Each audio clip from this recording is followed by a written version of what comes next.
Olá, queridos amigos da Novo Tempo, que bom poder saudar você em mais um programa Bíblia Fácil. Como eu sempre digo, o seu programa semanal de estudo da Bíblia. Você é muito bem-vindo. Você percebeu que nós estamos aqui num cenário cenográfico de um santuário, nos estúdios da Novo Tempo, aqui em Jacareí, São Paulo. Aqui estão os nossos amigos, 10 convidados, que vieram de vários estados do Brasil para esta temporada do Bíblia Fácil. E agora, eu quero convidar você, aí em casa, no escritório, ou em qualquer lugar que você esteja, assistindo o Bíblia Fácil, a tomar a sua Bíblia e se conectar nesse momento de estudo. Na próxima hora, nós vamos estar juntos analisando a Palavra de Deus, temas especiais relacionados ao santuário. Eu queria relembrar você que esse tema é muito importante. Por quê? Porque a salvação de qualquer ser humano passa pelo santuário. Isso mesmo. Passa pelo santuário celestial, onde nós entendemos de que nesse exato momento, Cristo está trabalhando a nossa salvação. Por isso você é muito bem-vindo. Pegue sua Bíblia, se junte a nós. Agora, você quer aprender mais sobre o santuário com um DVD que nós preparamos lá em Israel? Então você pode solicitá-lo agora para nós aqui, nós vamos enviar para a sua casa. É esse DVD aqui, ó. Santuário, o Caminho de Deus. Os mesmos temas que estudamos aqui na TV estão disponíveis nesse DVD. São 13 temas gravados lá em Israel, com imagens lindas, falando a respeito do santuário. Para pedir o seu, você pode telefonar para nós em horário comercial. Nosso número, 0 Operadora 12 21 27 3121. Gravou aí?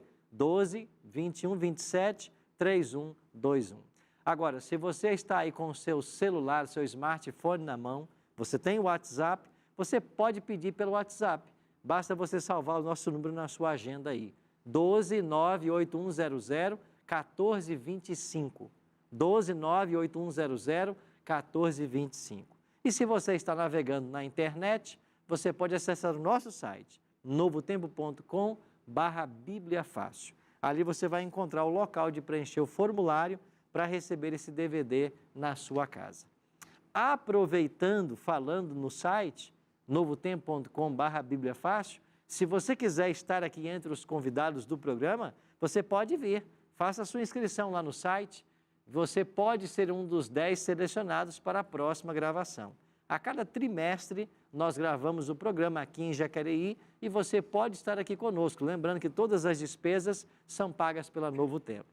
Isso graças aos Anjos da Esperança. E você que é anjo, muito obrigado por seu apoio, porque é graças ao seu apoio que nós podemos manter os nossos programas na Novo Tempo, podemos enviar estudos bíblicos gratuitos e podemos convidar amigos para estudar a Bíblia aqui nos estúdios da Novo Tempo. Agora, quero convidar você a tomar a sua Bíblia. Aqui já estamos, todos já estamos com nossas Bíblias em mãos. Vou pegar também aqui a minha, para nós estudarmos agora mais um tema alusivo ao santuário. Chegamos hoje a um momento muito especial do nosso estudo. Nós vamos hoje aprender sobre o ministério de Cristo no lugar santíssimo. Esse é um tema muito especial do santuário. Nós já estudamos semana passada o ministério de Cristo no local santo. Hoje, o ministério dele no local santíssimo. E certamente o programa vai trazer lindas revelações espirituais para a sua vida. Mas antes de abrirmos a Bíblia, né, nós temos aqui um hábito, a gente não abre esse livro sem antes fazer uma oração. Então vamos orar juntos aqui, você que nos acompanha em casa também, se puder, feche seus olhos e vamos orar juntos. Nosso maravilhoso e eterno Deus, graças te rendemos por todas as bênçãos, por teu cuidado, por tua proteção, pelo dom da vida, pela salvação que nós temos em Cristo e por estarmos reunidos aqui mais uma vez para estudarmos a Tua Palavra. Que o Teu bom e Santo Espírito esteja conosco e que nós possamos compreender que nesse exato momento está acontecendo um juízo e que nós precisamos nos preparar para esse juízo. Oramos em nome de Jesus. Amém. Vamos fazer uma breve recapitulação, como a gente gosta sempre de fazer aqui. Em Salmos, ou no Salmos 77, verso 13, que é um salmo que nós já estudamos com vocês aqui, que nós lemos lá: o teu caminho, ó Deus, está no santuário. E eu expliquei que a palavra bacodes, que aparece aqui nesse salmo, na língua hebraica, em que algumas versões traduzem o teu caminho é de santidade, mas a melhor tradução não é esta. A melhor tradução é o teu caminho está no santuário. Porque a palavra bacodes aparece 28 vezes no Antigo Testamento, 26 das quais é traduzida como santuário. E aqui também deveria ter sido traduzida como santuário. É a melhor tradução.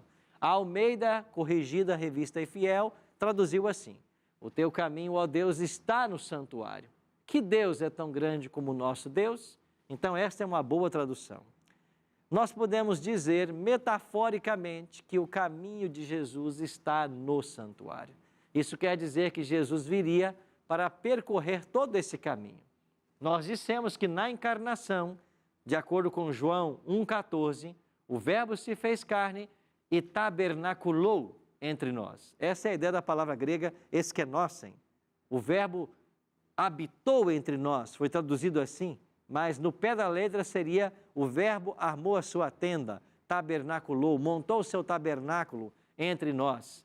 Então, ele esteve acampando. Em algum momento, Jesus iria para o pátio para começar a sua jornada pelo santuário.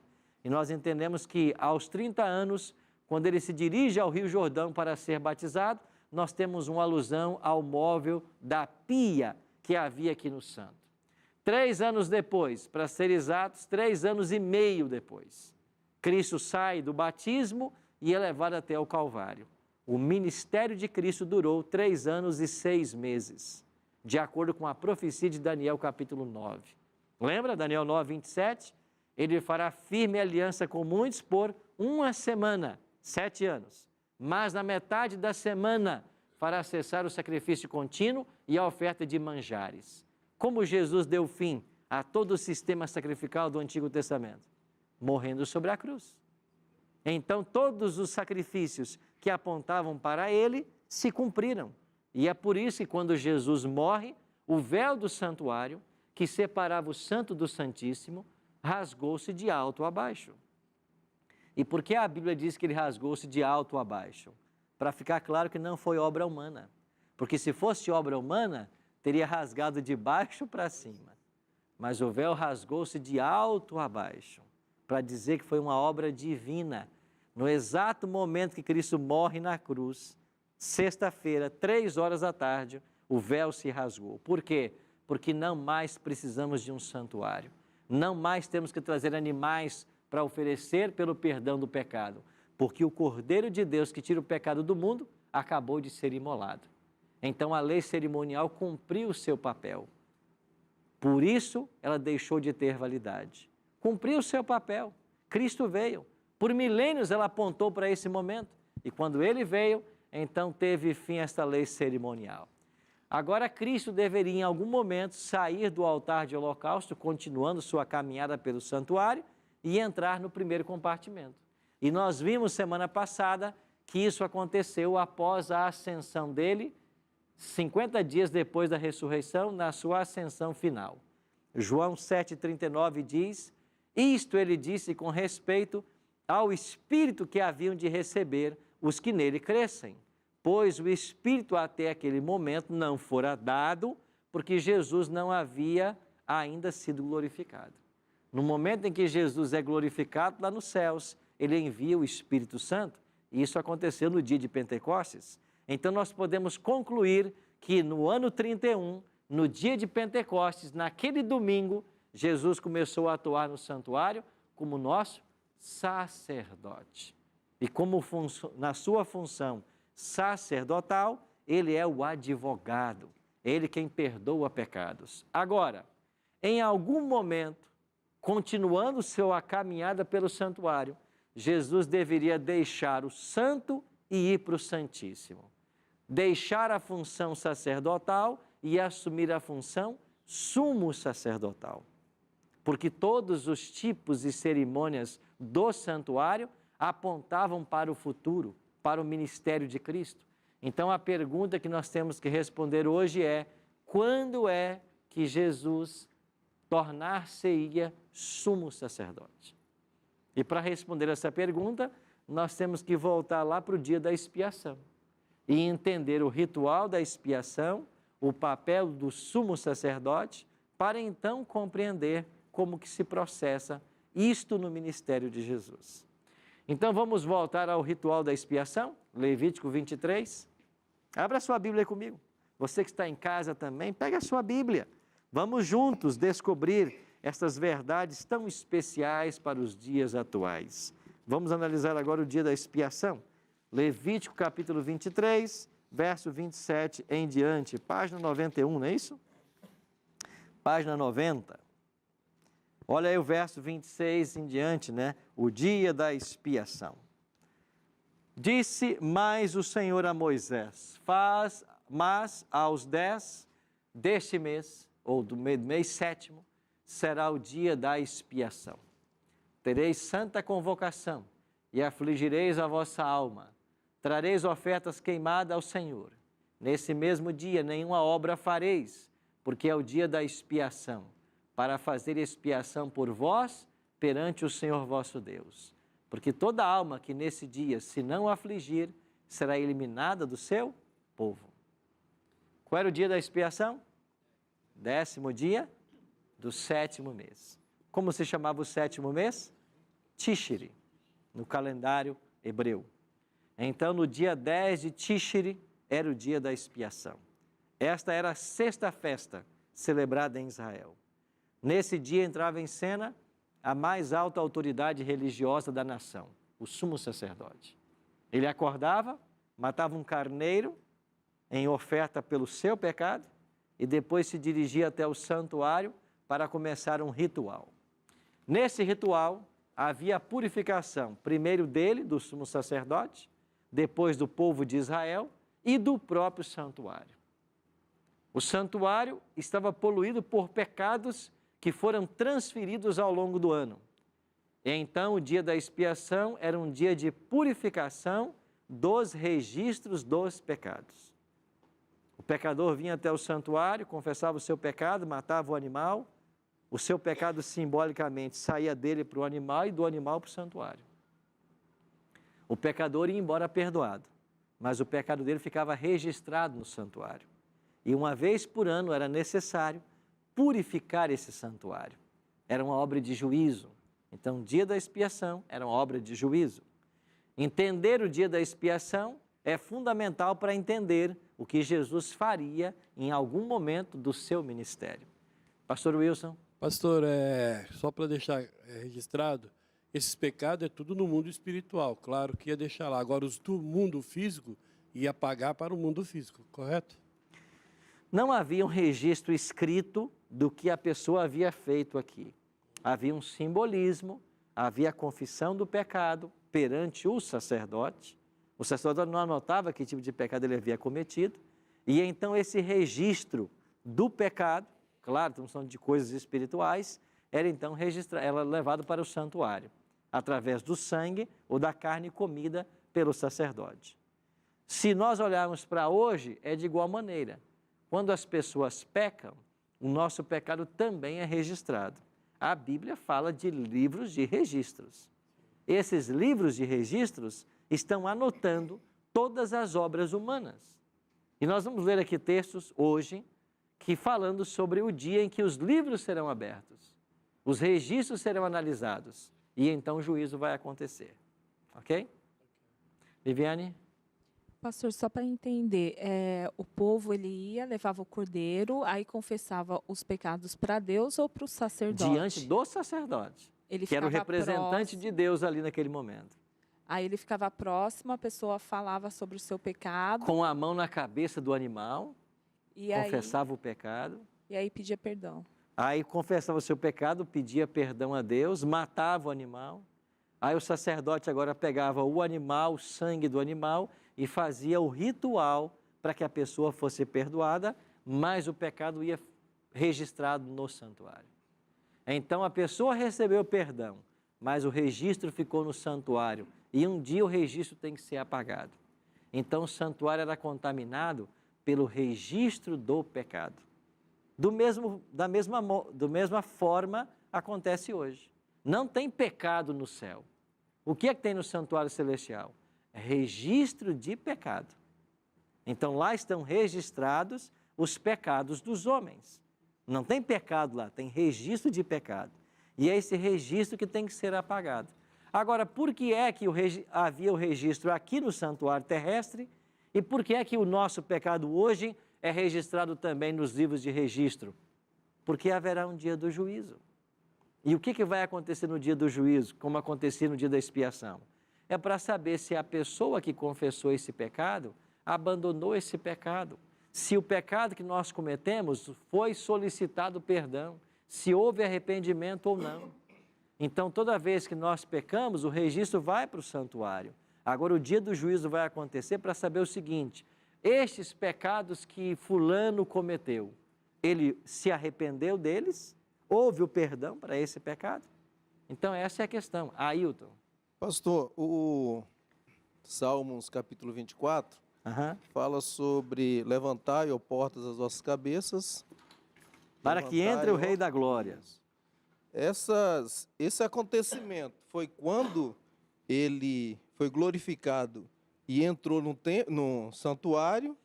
Houve esse acontecimento ou vai haver ainda esse acontecimento? E qual é essa entrada às eternas? O Salmo 24 é o salmo da entronização de Cristo. Nós entendemos que esse salmo ele era cantado pelo povo de Israel e ele celebrava o regresso de Jesus para o céu.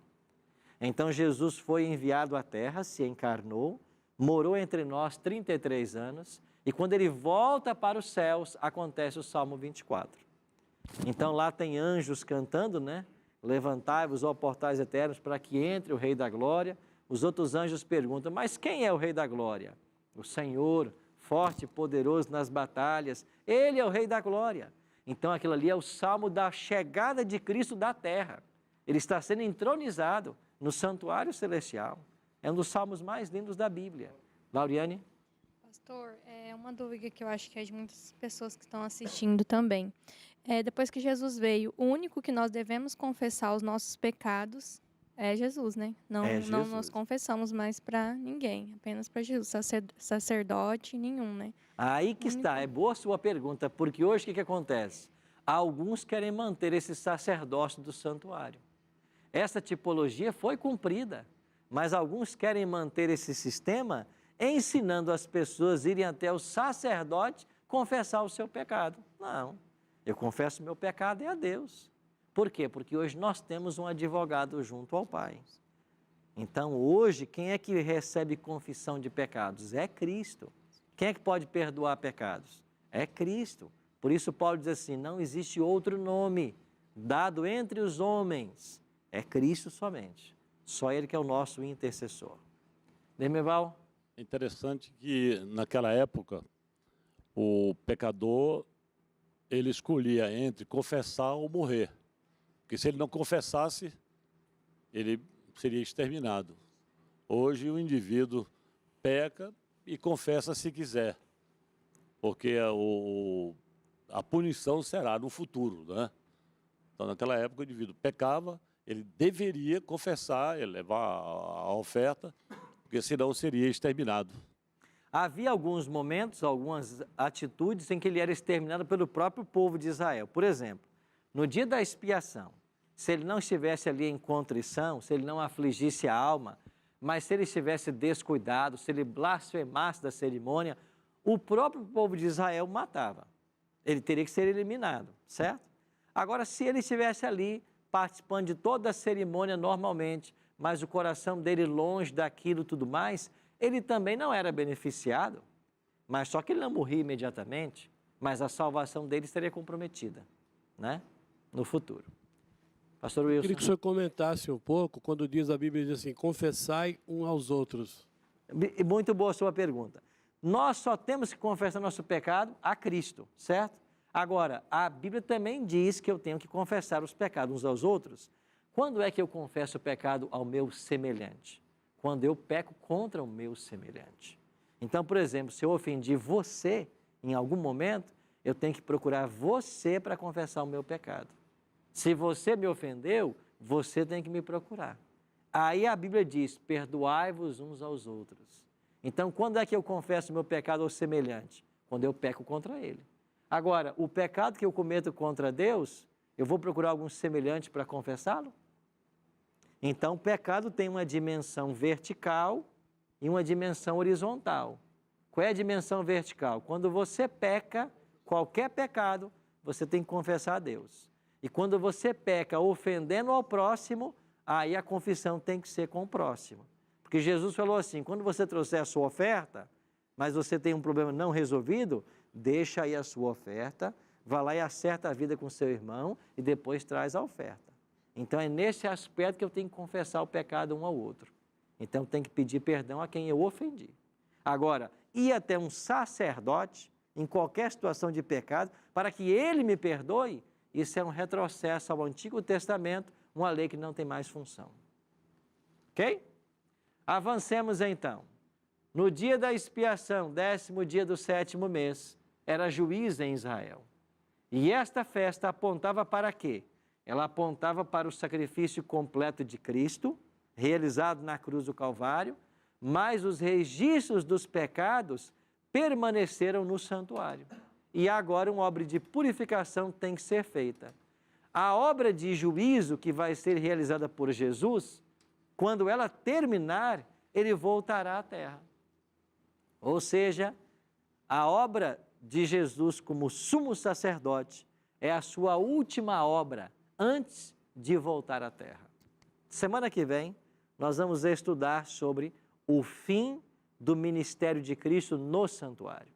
E nós vamos entender o que é que vai acontecer quando Jesus deixar o santuário. Mas hoje temos que entender qual é a sua última obra no santuário. E a sua última obra é realizar juízo. Aí vem a pergunta, quando é que Jesus entrou no Santíssimo? Quando é que começou o juízo no céu? Porque o dia da expiação era um dia de juízo para Israel. Quer dizer que para nós também será um dia de juízo. Então é a profecia das 2.300 tardes e manhãs de Daniel 8 e 9 que nos mostra a data da transição de Cristo de sacerdote para sumo sacerdote. Então vamos lá para Daniel 8, olha para o verso 14. Daniel 8, 14. Ele me disse, até 2.300 tardes e manhãs, e o santuário será purificado. O anjo está conversando aqui com o profeta Daniel. E o que o anjo disse para ele? Daniel, quando se passarem 2.300 tardes e manhãs, o santuário será purificado. Nós já estudamos aqui que tarde e manhã é uma expressão bíblica para um dia. Veja lá em Gênesis 1 e você vai entender o que eu estou falando. Agora, cada dia em profecia equivale a um ano literal. Um dia profético, um ano literal. 2.300 tardes e manhãs igual a 2.300 dias, igual a 2.300 anos. Então, um anjo está dizendo para Daniel, na linguagem profética, Daniel, quando se passarem 2.300 anos, o santuário será purificado. Que santuário? O santuário celestial. Porque nos dias de Daniel, o santuário terrestre estava em ruínas e esse período de tempo aponta para um momento da história em que não existe mais santuário. Se você sai de Daniel e viaja 2.300 anos, você ultrapassa o ano 70, quando o santuário foi destruído lá em Jerusalém.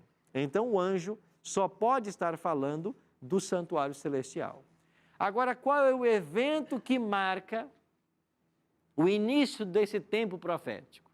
Porque se eu sei a data inicial, eu somo 2.300 e chego na data final. Então, como que eu faço? Daniel 9, 24 diz assim, 70 semanas estão determinadas sobre o teu povo e sobre a tua santa cidade, para fazer cessar a transgressão, para dar fim aos pecados, para expiar a iniquidade, para trazer a justiça eterna, para selar a visão e a profecia e para ungir o santo dos santos. Semana passada a gente estudou essa profecia, está lembrado? Ao povo de Israel foram dados 490 anos de oportunidade, 70 semanas. E aqui está dizendo claramente que estas 70 semanas estavam determinadas sobre o povo de Israel. A palavra hebraica aqui é shatá. E a palavra determinada não é a melhor tradução bíblica. A melhor deveria ser cortadas. Shatá quer dizer isso, cortar. 70 semanas estão cortadas para o seu povo, Daniel. Cortadas de onde? Dos 2.300. Então, o período de purificação do santuário levaria 2.300 anos. Mas destes 2.300, 70 semanas foram separadas, cortadas para o povo judeu. Isso quer dizer que tanto as 70 semanas quanto o período de 2.300 anos têm uma data inicial comum. E qual é a data inicial? 457 a.C. E por que nós chegamos a essa data? Porque Daniel 9:25 diz aí, sabe e entende desde a saída da ordem para restaurar e edificar Jerusalém.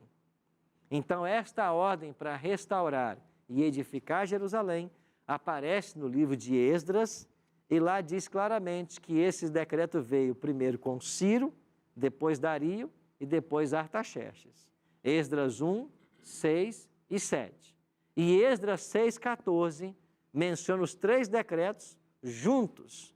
Então, o último decreto, que foi o de Artaxerxes, foi promulgado ou entrou em vigência em 457 a.C. A partir daqui, os judeus teriam 70 semanas de oportunidade e quando se passassem 2.300 anos, o santuário seria purificado. Esta é a maior profecia de tempo da Bíblia e entendê-la é fundamental para você saber em que momento nós estamos no calendário profético divino. Então não saia daí, que voltando ao intervalo, eu vou explicar com mais detalhes essa profecia. A gente já volta. Acompanhe no próximo bloco. Então, se você quer o perdão de Deus, aprenda a perdoar o próximo. Porque se você não perdoar o próximo, Deus também não te perdoa. É por isso que Jesus falou assim, que os mandamentos se resumem em 2. Amar a Deus e amar o próximo. Se você não ama a Deus e nem ao próximo, você não está cumprindo a lei.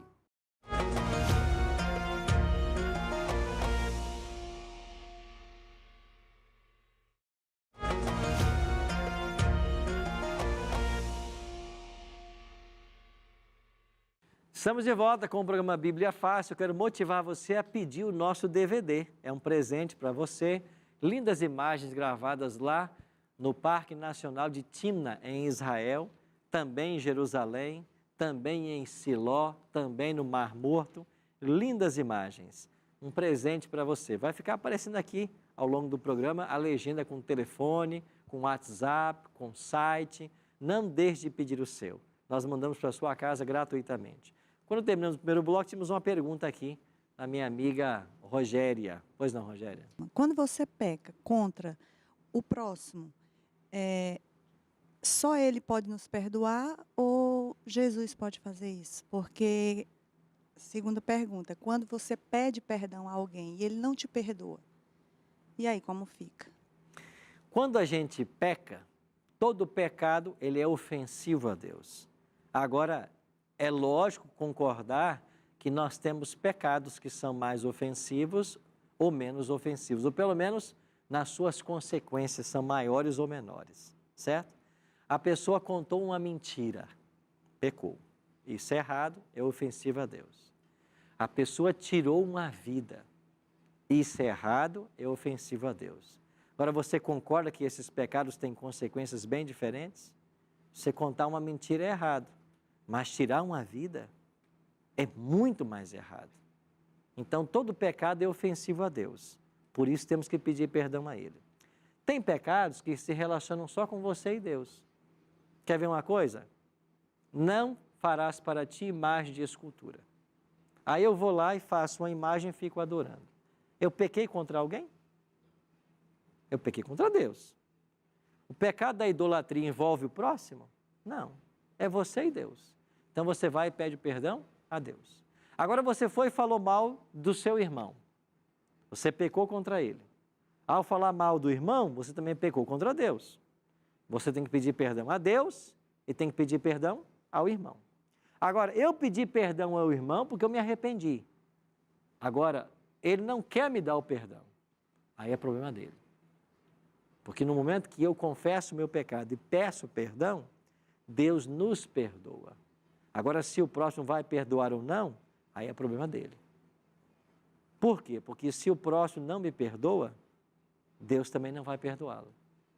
Não foi isso que Jesus ensinou na oração do Pai Nosso?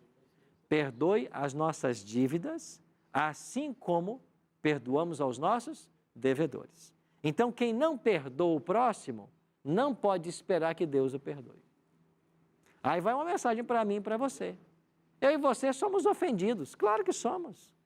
Porque todo mundo é falho finalmente. Agora, se quando alguém falha contra você, você não dá o perdão, não vá pedir perdão a Deus não, porque não vai perdoar você não.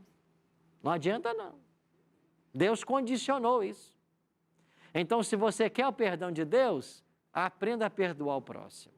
Porque se você não perdoar o próximo, Deus também não te perdoa. É por isso que Jesus falou assim, que os mandamentos se resumem em 2. Amar a Deus e amar o próximo. Se você não ama a Deus e nem ao próximo, você não está cumprindo a lei. Certo? Sim, doutor José. Microfone. Opa, desculpa. Aproveitando o gancho aqui do pastor Wilson e da colega, tinha a ver com as duas colocações. E quando a pessoa não tem coragem de pedir perdão ao próximo, porque errou, e vai direto a Deus, isso tem valor? Não. Ele envolveu o próximo, ele tem que buscar o próximo. É o que Jesus falou, você trouxe a sua oferta, você veio adorar a Deus aqui, mas está de mal com o próximo, vai lá primeiro, deixa aí a tua oferta, vai, acerta a tua vida, depois você vem cá. Mas a maioria não tem coragem de chegar para a pessoa e... Pois nós temos que ter. Não tivemos coragem para fazer o errado? Não tivemos coragem para ofender? Para humilhar, desobedecer? Agora tem que ter coragem para ir lá pedir perdão. Então, a pessoa não aceitou, tudo certo. Se eu pedir perdão, eu não estou agora preso ao perdão dessa pessoa para ter o meu perdão com Deus, porque a minha parte eu fiz. Agora, aquele que é ofendido tem a obrigação cristã também de perdoar, porque assim, quando ele pecar, Deus também vai perdoá-lo.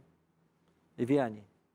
Pastor, eu queria que o senhor explicasse um pouquinho como que é a questão do perdão, assim, do próximo, que Jesus faz, que a gente tem que perdoar 70 vezes 7. É uma hipérbole, né? E assim, é o mesmo pecado ou é 70 vezes 7 outros pecados? Não Como? importa qual seja o pecado. Porque os rabinos ensinavam que a gente tinha que perdoar alguém até 3 vezes. Aí Pedro falou assim, bom, eu vou dar uma de bonzão aqui, eu vou ser melhor. Mestre, até quanto tempo? Até 7 vezes? Ele foi além do que os rabinos ensinavam. Aí Jesus foi além do que Pedro pensava. Não 7, mas 70 vezes 7, que dá 490. Não quer dizer que você tem que perdoar a pessoa 490 vezes. Quer dizer que o perdão é ilimitado. É uma hipérbole. Ou seja, quantas vezes o próximo te pedir perdão, você tem que perdoar. Outra pergunta. Quando a gente faz as nossas orações, a gente pede perdão para Deus. Às vezes a gente pede um perdão, assim, perdoa os nossos pecados, genérico. A gente tem que lembrar de tudo que a gente fez durante o dia de errado e pedir perdão por cada um deles, ou vale esse perdão genérico? Você tem que pedir perdão de tudo que você lembra e pedir que Deus te lembre sempre dos pecados cometidos. E peça perdão por aqueles que você também não lembra. Mas perdão é específico. Então, se você lembra do que você fez, peça perdão de forma específica. Por esse pecado que eu cometi assim e assado. Então, tem que ser uma petição específica. Mas se você não lembra, peça perdão por esses que você não lembra. Ok? Sim. Pastor, e a pessoa que perdoou, só por perdoar, ela está pecando? É Deus que vai avaliar o coração da pessoa. Eu posso dizer para você da boca para fora, ó, Fernando, eu te perdoo. Mas no fundo, eu não perdoei. Deus vai olhar o coração. Então, o que vale é isso. Certo? E pode acontecer o inverso também. Eu fui ofendido por alguém que nunca veio pedir perdão, mas eu no coração já perdoei. Ela nem precisa vir, eu pedi. Se ela vier, tudo bem. Se ela não vier, eu também já perdoei. Mas a pessoa, ela está pecando, se ela perdoar só por perdoar. Não é que ela está Ela já tá pecando, pecando. ela não perdoou, né? Ela continua em pecado. Ela tem que perdoar. Ela não pode guardar mágoa. A Bíblia diz, não deixais que o sol se ponha sobre a vossa ira. Eu não posso dormir irado com ninguém, magoado com ninguém. É um coração perdoador, como Deus é. Ele nos ensina a ser assim, misericordioso. Anessa? Pastor, ainda nesse assunto de perdão, por exemplo, uma pessoa se converteu, né? E tiveram, durante a nossa jornada, né, na Terra, quantas vezes nós já não pecamos contra alguém? E a partir de agora, nós temos o conhecimento, né, da palavra e de perdoar. E tudo isso que a gente já fez, Deus Deus releva o tempo da ignorância, ou eu tenho que... Até as pessoas, porque tem muitas pessoas que a gente já pecou contra e elas nem estão mais vivas, né? A gente já não tem mais Não como dá para pedir perdão mais, né? Exatamente. E aí, como é que nós... Deus vai levar em conta o tempo da ignorância. É isso que Ele vai fazer. Ele é misericórdia, né? Magno. Pastor, na questão, eu sei que a pessoa veio me pedir perdão, só que eu não aprovo as atitudes, né? Eu posso perdoar, mas continuar não aceitando as atitudes. Você tem que aproveitar para perdoar e aconselhar. Olha, eu vou perdoar você pelo que você fez, mas eu vou te dar um conselho. Isso não é certo, não faça mais, etc, etc. Com amor e com ternura, como tem que ser. Então há o perdão, mesmo que eu não concorde. Não, você perdoou porque você foi ofendido. A ofensa, ela é errada, né? A gente não pode concordar com o erro nunca, né?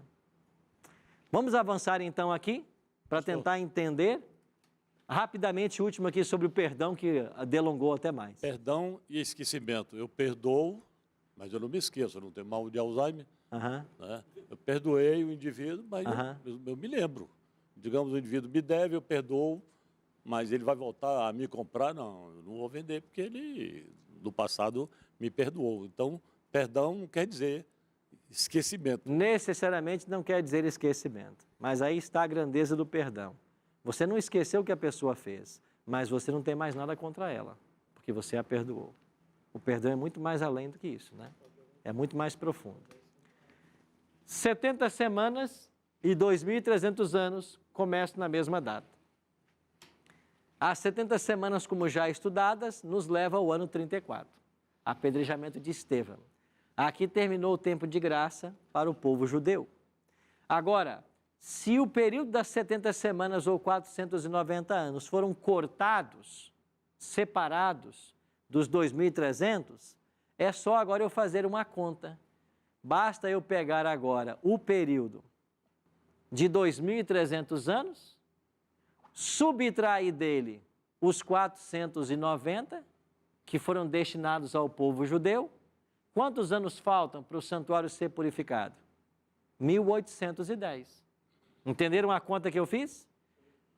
O período de tempo para que o santuário fosse purificado, 2.300 anos. Mas desse período, 70 semanas ou 490 anos foram destinados ao povo judeu, que terminou no ano 34. Então, para mim saber quando é o dia do juízo, da purificação do santuário, eu pego 2.300 e subtraio 490. Quantos anos faltam para a purificação do santuário? 1810.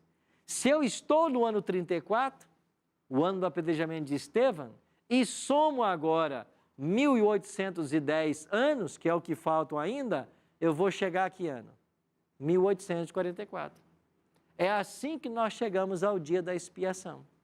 É assim que a gente entende quando o santuário celestial passaria por uma purificação, no ano 1844. Agora, que dia de 1844? Tem que ser no 10º dia do 7º mês. Então, eu pego o calendário hebreu, 10º dia do 7º mês, comparo com o calendário gregoriano, que é o nosso, e eu chego no dia 22 do mês de outubro. Então, no dia 22 de outubro de 1844, Jesus deixa o santo do santuário e passa para o Santíssimo.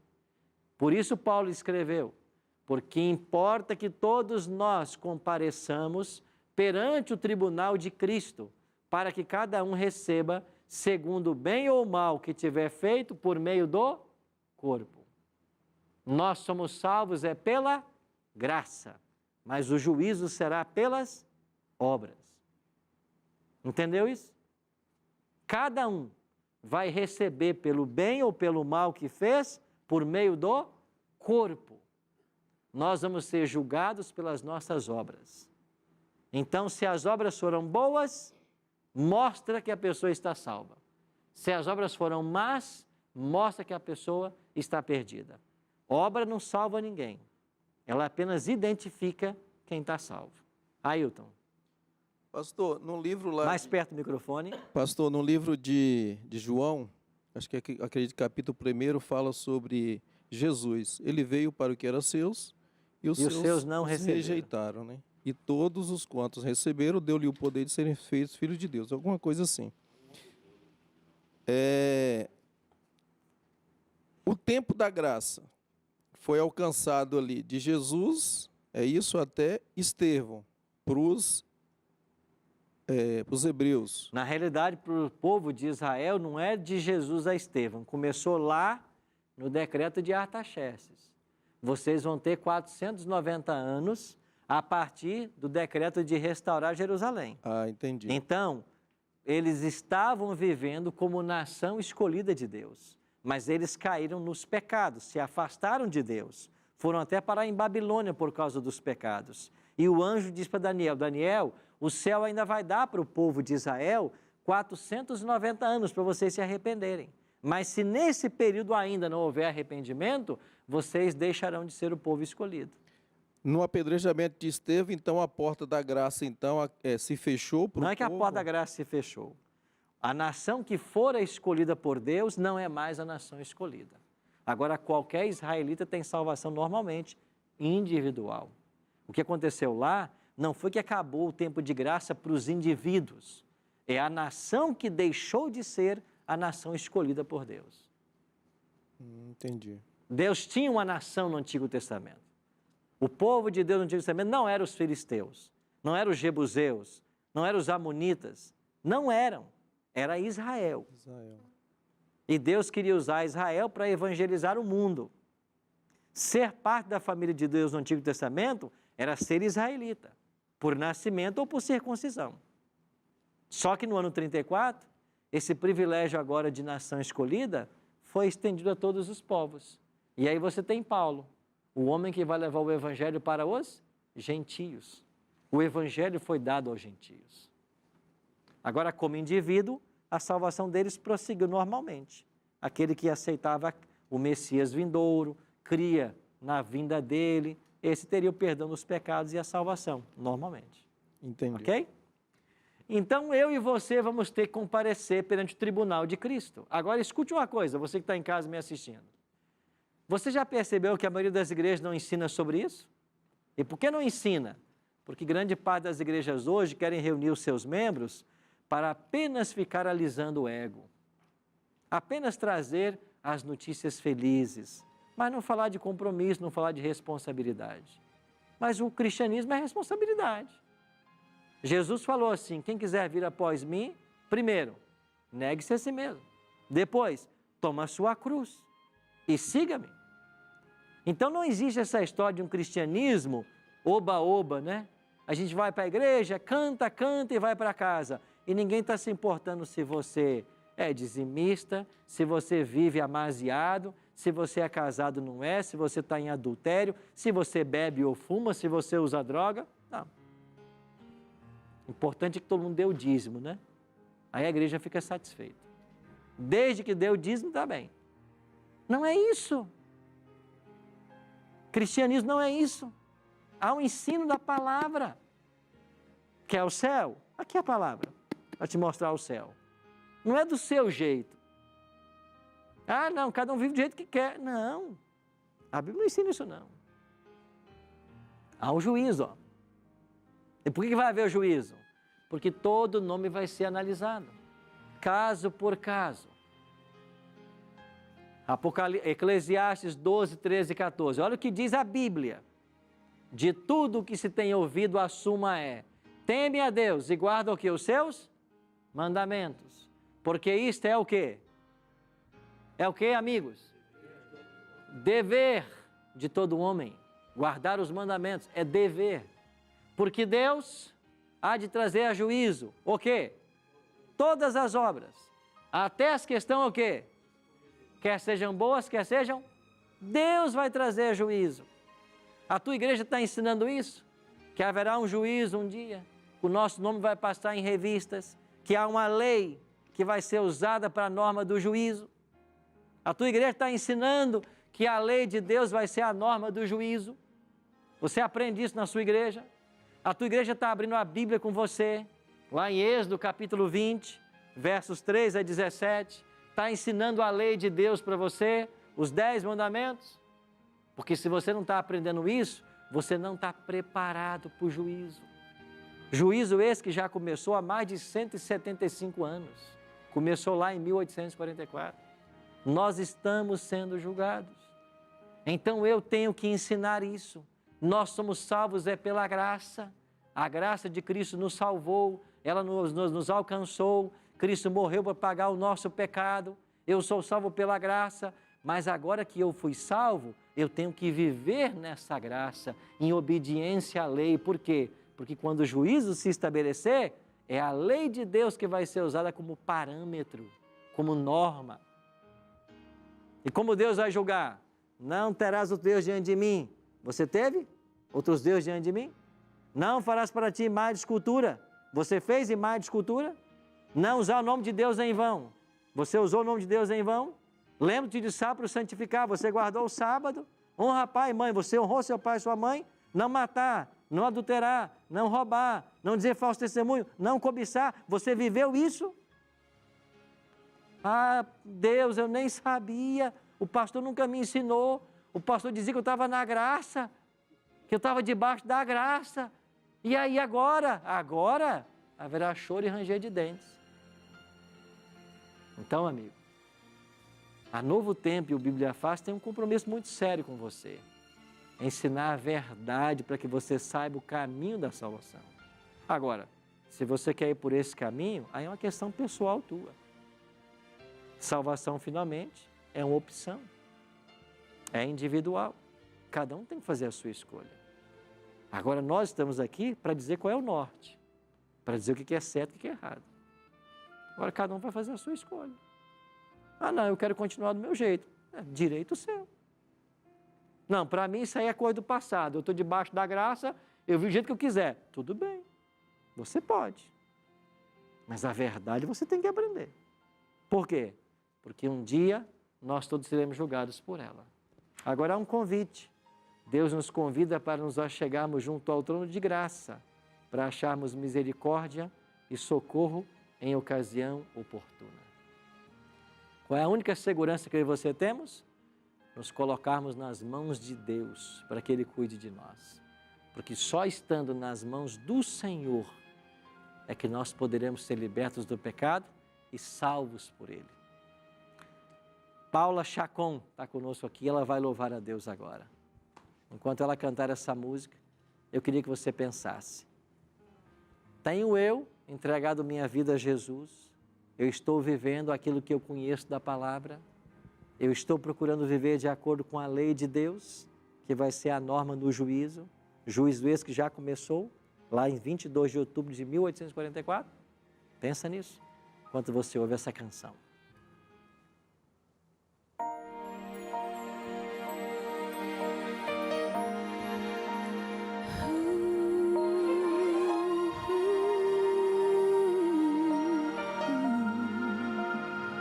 Escute, silêncio invade o céu, O universo inteiro olha o cenário de uma cruz.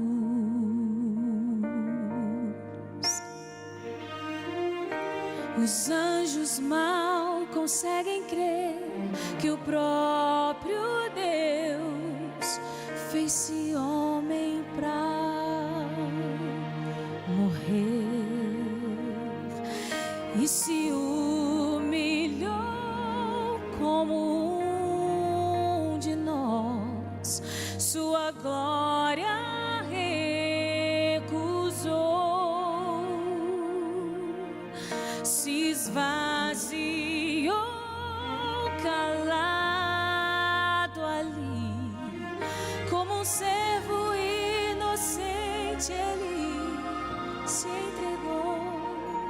Sua morte é minha vida, por seu sangue tenho libertação.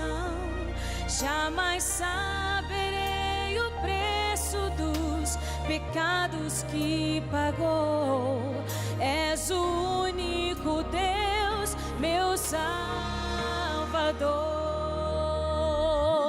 Na cruz que estava ali, o Cordeiro sem pecados me substituiu.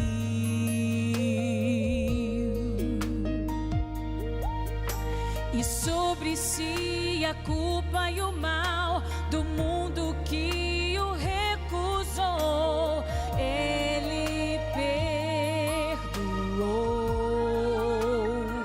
Seu amor foi maior e sem limites, me comprou com sua vitória, ele me salvou.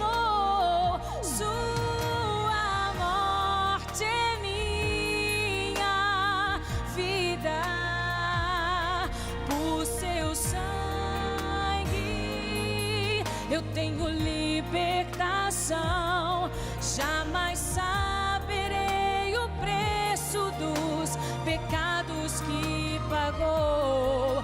És o único Deus, meu Salvador. A minha vida eu te entrego, e em suas mãos eu sei que estou segura pra seguir.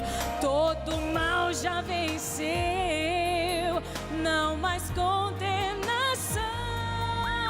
Vida eterna eu encontro nesta cruz.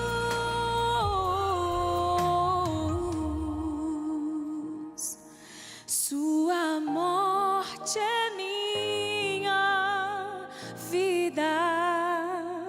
Sua morte é minha vida, por seu sangue eu tenho libertação. Jamais saberei o preço dos pecados que pagou. És o único Deus,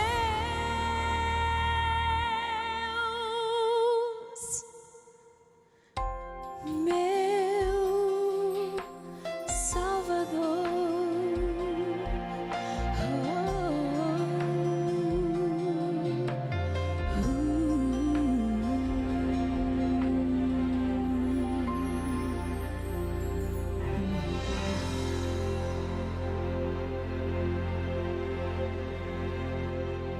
Obrigado, Paula, por essa linda canção. Sua morte é minha vida. Isso mesmo. Graças à morte de Cristo, nós podemos ter vida e vida eterna. Porque os nossos pecados que nos levariam à morte, Ele tomou sobre si, para que nós pudéssemos ter vida. Agora você entende que essa vida que Ele nos dá, e ao aceitarmos essa vida, é também uma vida de responsabilidades, é também uma vida de obediência. Não existe essa história de que Deus salva alguém para viver no pecado. Deus salva-nos para vivermos debaixo da graça. Porque quem peca é o que está debaixo da lei. está debaixo da graça é aquele que não peca, que não quebra a lei. Porque finalmente a lei será a norma do juízo. Por isso eu quero orar agora para que eu e você pudéssemos ter essa consciência e pela graça e poder dele, viver conforme a vontade dele.